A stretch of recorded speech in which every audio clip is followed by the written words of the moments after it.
Is this lady a political headache for her own husband, given her wealth? We didn't hear too much from Liz Truss's other half. There wasn't time.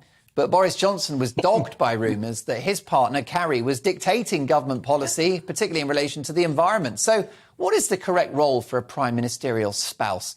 Invisible and supportive like Dennis Thatcher or Philip May? Or a hands-on co-pilot like the aforementioned Carrie Johnson or perhaps Cherie Blair? David? Well, I might take issue on the idea that Philip May was in any way dispassionate. This is a man who was deeply, deeply committed to the idea of Remain, and who we know that behind closed doors he made no secret of this.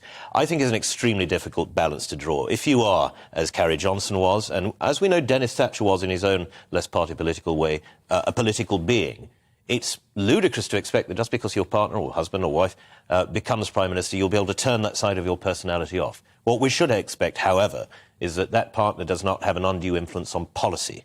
And I think this was the great problem with Carrie Johnson, is that whether it was true or not, there was an immense perception among the public and among the media that she was influencing policy, particularly on environmental affairs.